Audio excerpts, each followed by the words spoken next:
नमस्कार आदाब, मैं इंजमाम वहीदी। आप देख रहे हैं वन इंडिया हिंदी। आज मैं आपको मिलवाने जा रहा हूं रिया डाबी से, जिन्होंने पहले ही अटेम्प्ट में यूपीएससी क्लियर किया है। स्वागत है रिया डाबी जी हमारे चैनल वन इंडिया हिंदी में। जी, थैंक यू सो मच। जी, रिया जी, जिस तरह से आपने कामयाबी की सीढ़ियां चढ़ी हैं, लोगों को ये जानने की ख्वाहिश है कि आप कहां से ताल्लुक़ रखती हैं, आपकी पढ़ाई कैसे हुई, किस तरह से आपने तैयारियां जी, मैंने अपनी ग्रेजुएशन के बाद ही यूपीएससी के लिए प्रॉपर प्रिपरेशन स्टार्ट करी थी। की? जी। और हमेशा से मैंने कंसिस्टेंसी मेंटेन करी है अपने काम में, जी। क्योंकि मुझे लगा कि यूपीएससी एग्ज़ाम का सिलेबस बहुत ज़्यादा वास्ट है। उसको जी। कवर करने के लिए अगर आप रोज़ थोड़ी-थोड़ी मेहनत करेंगे तभी वो हो पाएगा। तो मैंने अपना एक टाइम टेबल बनाया रोज़ के लिए टारगेट सेट करे कि मुझे ये टॉपिक आज कवर करना है, 1 वीक में इतना करना है, जिससे सिलेबस कवर होता जाए, मेरी प्रैक्टिस होती जाए और मैं इस एग्ज़ाम में सफलता प्राप्त कर पाऊँ। जी। चाइल्डहुड से लेकर प्रोफेशनल जर्नी की बात करें तो ओवरऑल आपका क्या तजुर्बा रहा? जी, मैंने अपनी schooling Convent of Jesus Saint Mary से की है, जो न्यू दिल्ली में है। जी। फिर मैंने अपना कॉलेज में मैंने बीए इन पॉलिटिकल साइंस किया था, lady Shri Ram college for women, जो दिल्ली यूनिवर्सिटी में है। जी। और उसके बाद मैंने यूपीएससी एग्ज़ाम की प्रिपरेशन स्टार्ट करी थी, मैंने कोचिंग भी ली थी और मैं घर पे भी साथ में पढ़ रही थी। जी। आपने जो तैयारियां की उस दौर में कोरोना काल भी चल रहा था, तो किस तरह से आपने मैनेज किया खुद को? क्योंकि जब कहते हैं कि तैयारियां करते हैं तो ऐसा होता है बस खाना पढ़ना, खुद को रिजर्व रखते हुए तैयारियां की जाती है। तो आपने किस तरह से तैयारियां की? खुद को रिजर्व रख के आपने तैयारियां की या फिर लोगों से भी मुलाकात करती रहीं, सोशल मीडिया भी होता है, तो सब चीज़ों से आपने दूरियां बनाई या सब चीज़ को साथ लेकर आपने तैयारी? जी, जब मैं प्रिपरेशन कर रही थी तो मैंने अपना सारे जो सोशल मीडिया अकाउंट्स थे वो तो मैंने बंद कर दिए थे, क्योंकि मुझे लगा कि वो थोड़ा टाइम वेस्ट कर सकते हैं, आपको डिस्ट्रैक्ट भी कर सकते हैं। और जैसे आपने कहा कि थोड़े सैक्रिफाइसेस लगते ही हैं, सोशल आउटिंग्स कम हो जाती हैं, फ्रेंड से बातचीत थोड़ी कम हो जाती है। और कोविड के टाइम तो वैसे ही सब अपने घर पे ही थे। तो उस टाइम मैंने बस यही सोचा था कि सब सेम सिचुएशन में हैं और बुक्स हमारे पास ही हैं घर में, तो हम उसको जितना अच्छे से पढ़ सकते हैं, खुद को जितना अच्छे से प्रिपेयर कर सकते हैं, वो ही हमें एग्ज़ाम में हेल्प करेगा। एक तैयारियों का दौर और उसके बाद आपने कामयाबी हासिल की, इसके बाद दोनों में फ़र्क क्या देख रही हैं अपनी ज़िंदगी में? जी, जब मैं प्रिपरेशन कर रही थी तो हर कैंडिडेट को थोड़ा स्ट्रेस और प्रेशर तो फ़ील होता ही है कि क्या रिज़ल्ट आएगा, क्या होगा। और वो मुझे भी फ़ील होता ही था। लेकिन मैंने यही सोचा था कि मैंने अपना बेस्ट दिया है, बाकी हम देखते हैं क्या रिज़ल्ट आता है। और रिज़ल्ट आने के बाद मैंने एक्सपेक्ट नहीं किया था कि मेरी ये रैंक आएगी, और मैं बहुत ज़्यादा खुश हूँ। और तब से जो मेरी फैमिली है, मेरे फ्रेंड्स हैं, वो सब मुझे विश कर रहे हैं। तो जी, थोड़ा चेंज तो आया ही है। जी। क्योंकि रिया जी, जैसा कि आपकी दीदी भी आईएएस यूपीएससी टॉपर रही हैं, तो उनसे आपको कितना सहयोग मिला कि उन्होंने किस तरह से आपको गाइड किया था? जी, जैसे आपने कहा, वो उन्होंने यूपीएससी एग्ज़ाम टॉप की थी, तो उन्होंने मुझे छोटी-छोटी चीज़ों में गाइड तो करा ही है कि आपको अपनी प्रिपरेशन कैसी करनी है, कौन-सी बुक्स पढ़नी है, कौन-सी कोचिंग अच्छी रहेगी, कौन से आपको नोट्स कैसे बनाने हैं, और इन चीज़ों पे उन्होंने गाइड किया। और उन्होंने पूरी इस जर्नी में मुझे सपोर्ट किया। उन्होंने बोला, "आप अपना बेस्ट करो, बाकी हम देखते हैं।" तो जैसा कि बताते हैं रिया जी कि जब तैयारियां की जाती हैं तो उसके लिए एक सब्जेक्ट को चूज करना काफी अहमियत रखता है, तो आपने किस सब्जेक्ट को चूज किया था? जी, मेरा subject political science and international relations था। और मैंने उसको चूज़ इसलिए किया था क्योंकि मैंने अपना ग्रेजुएशन भी पॉलिटिकल साइंस में ही किया है। तो मुझे उस सब्जेक्ट का आइडिया भी था, मुझे लगा कि मुझे इस एग्ज़ाम में उसमें वो हेल्प करेगा जो मैंने कॉलेज में भी पढ़ा है। और अपना ऑप्शनल भी एग्ज़ाम में काफ़ी स्कोरिंग होता है। तो मुझे लगा जिस सब्जेक्ट से मैं सबसे ज़्यादा कंफर्टेबल हूँ, वही मुझे इस एग्ज़ाम में हेल्प करेगा मार्क्स स्कोर करने में। जी। तो क्या आपको लगता है कि यूपीएससी की तैयारी में कहीं ना कहीं लैंग्वेज बैरियर होता है, कि लैंग्वेज बैरियर की वजह से कई अभ्यर्थी कामयाब नहीं हो पाते हैं? इससे आप कितना इत्तेफाक करते हैं? जी हो सकता है कि एक लैंग्वेज बैरियर आ जाता है काफ़ी कैंडिडेट्स के लिए। लेकिन मुझे लगता है कि यूपीएससी ने उस चीज़ को सॉल्व करने के लिए ऑप्शन दिया हुआ है कैंडिडेट्स को कि यदि उन्हें इंग्लिश में अपियर होना है या हिंदी में अपियर होना है, जिस लैंग्वेज से वो कंफर्टेबल हैं। और मेंस में भी लैंग्वेज पेपर्स होते हैं जो वो अपनी रीजनल लैंग्वेजेस भी चूज कर सकते हैं। तो मुझे लग रहा है वो ये प्रयास तो किया गया है। जो आप लोगों का एक इंटरव्यू का दौर शुरू होता है, तो उसमें काफ़ी ऐसे सवाल पूछे जाते हैं जिसमें बच्चे उलझ कर रह जाते हैं, या ट्रिकी सवाल होते हैं, जैसा कि यूट्यूब वगैरह में वीडियो वगैरह दिखता है कि 99% लोग इस बात का जवाब नहीं दे पाएंगे, आईएएस में पूछा गया सवाल। तो इस तरह के जो वीडियो देखे जाते हैं, तो हकीकत में क्या है? हकीकत में ऐसे सवालात पूछे जाते हैं?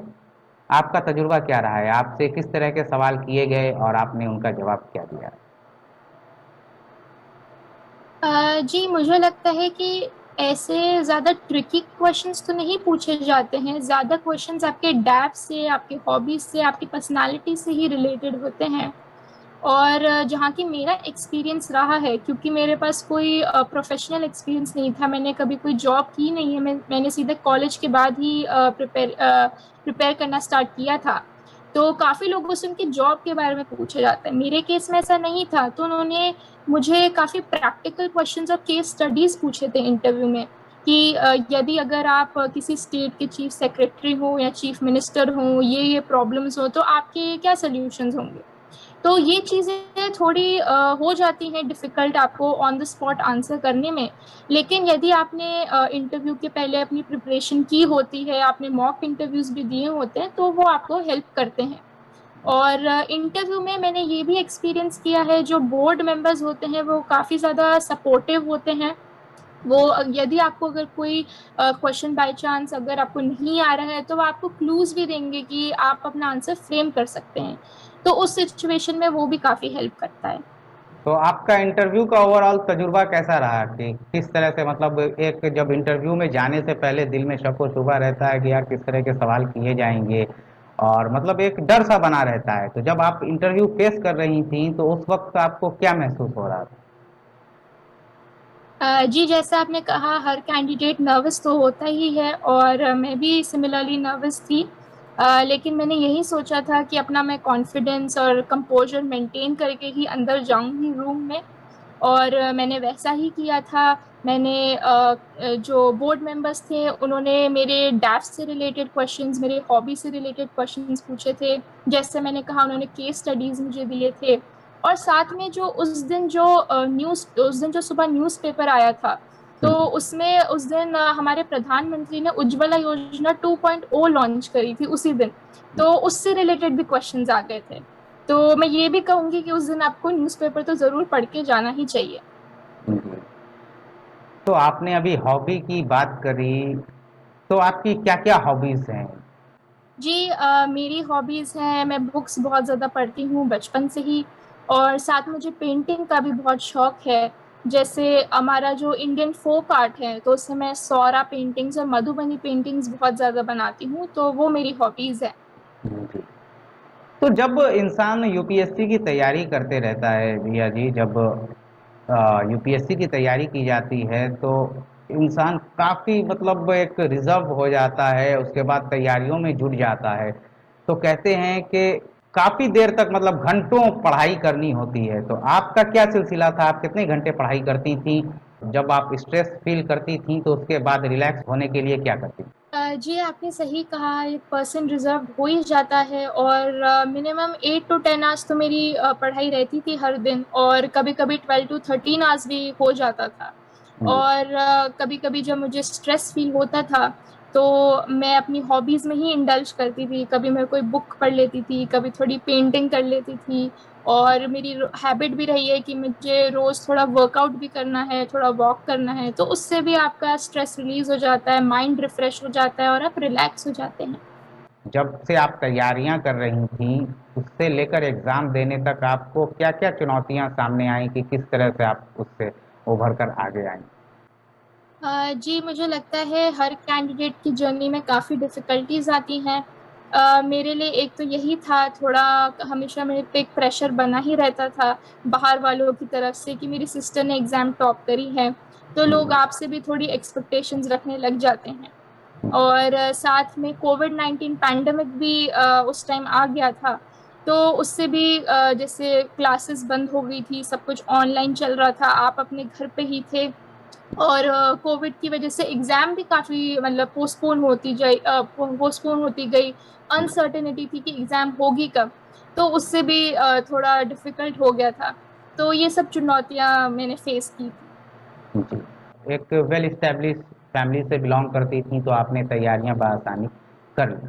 लेकिन उन लोगों के लिए क्या जो आर्थिक तंगी की वजह से अपनी पढ़ाइयों को पूरा नहीं कर पाते हैं या मुकम्मल नहीं कर पाते हैं, तो उन लोगों को अगर वो तैयारी करना चाहें तो किस तरह से तैयारी कर सकते हैं? जी मुझे लगता है कि आजकल ऑनलाइन प्लेटफॉर्म पे काफ़ी ऐसे चीज़ें आ गई हैं जो उन लोगों को बहुत हेल्प करेंगी जो मे बी कोचिंग अफोर्ड ना कर पाए, क्योंकि ऑनलाइन चीज़ें काफ़ी काफ़ी हद तक फ्री हो जाती हैं। तो काफ़ी सारी वीडियोस हैं जैसे यूट्यूब पे, काफ़ी टीचर्स अपने खुद नोट्स रिलीज़ करते हैं अलग अलग वेबसाइट्स पे। और साथ में काफ़ी स्टडी मटेरियल भी आजकल अवेलेबल होने लग गया है मार्केट में।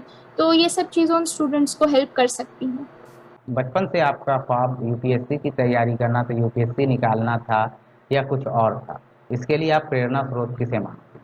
जी मुझे लगता है मेरी मदर की ही बदौलत है, क्योंकि वो बचपन से ही चाहती थी कि मैं और मेरी बहन इस सर्विस में जाएं, क्योंकि बहुत ज़्यादा प्रेस्टिजियस प्रोफेशन है हमारी कंट्री का, जहां हम अपने कंट्री के लिए वर्क कर सकते हैं फील्ड लेवल पे।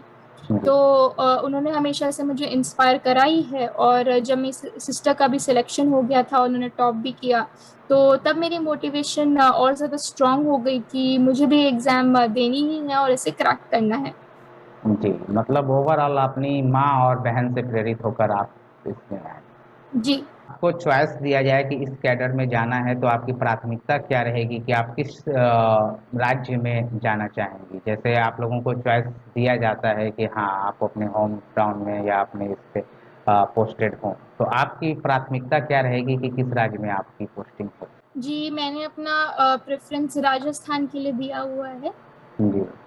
आपकी ट्रेनिंग शुरू होगी, आप एक ओहदे पर जाएँगी, तो क्या आपने कुछ रूट मैप तैयार किया है कि आप किस तरह से काम को बखूबी अंजाम देंगी? जी मैंने यही सोचा है कि जो अभी फ्यूचर में मुझे ट्रेनिंग मिलेगी, तो उसका मैं बेस्ट यूटिलाइजेशन करूँ, मुझे जिससे समझ आए कि हमारा इंडियन एडमिनिस्ट्रेशन कैसे वर्क करता है, और मैं उसमें कैसे अपना रोल अदा कर पाऊंगी।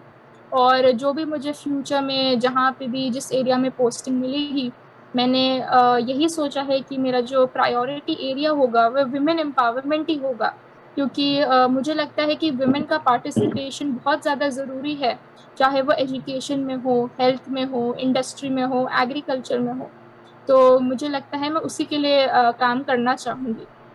जी, जैसे आपने वुमेन एम्पावरमेंट की बात की, तो क्या आपको लगता है कि महिला आरक्षण ज़रूरी है या फिर बिना आरक्षण के भी महिला आगे बढ़ सकती है? जी मुझे लगता है कि महिला आरक्षण देके थोड़ा सा बदलाव आ सकता है, क्योंकि जैसे हमने देखा है हमारे पार्लियामेंट में जो वुमेन एमपीज हैं वो काफ़ी ज़्यादा कम है मेल एमपीज के कंपैरिजन में। तो उससे थोड़ा बदलाव आ सकता है, लेकिन हमें और भी दूसरे स्टेप्स को लेना पड़ेगा। जैसे बोला जाता है कि जो पॉलिटिकल पार्टीज हैं उनको भी फीमेल कैंडिडेट्स और ज़्यादा खड़े करने चाहिए। तो एक सोच में भी बदलाव ज़रूरी है। जी, जैसा कि आपने कहा कि सोच में भी बदलाव ज़रूरी है, तो आपको क्या लगता है कि समाज में किन किन चीज़ों पर सुधार करने की ज़रूरत है? जब आप एक ओहदे पर जाएंगी, जिम्मेदारियां मिलेंगी, तो आपको किन क्षेत्रों पर वुमेन एम्पावरमेंट के अलावा किन क्षेत्रों पर आप ज़्यादा काम करना चाहेंगी, उसमें सुधार करने की कोशिश करेंगी? जी मुझे लगता है दूसरे क्षेत्र जो बहुत ज़्यादा इम्पोर्टेंट है, एक तो एजुकेशन है, क्योंकि हमारा इतना ज़्यादा यूथ पॉपुलेशन है नेशन में। तो एजुकेशन और स्किल डेवलपमेंट दोनों ही बहुत ज़्यादा इम्पोर्टेंट है, जिससे लोगों को एम्प्लॉयमेंट मिल पाए, और हमारी ग्रोथ के लिए भी फ्यूचर में वो बहुत ज़्यादा ज़रूरी रहेगा।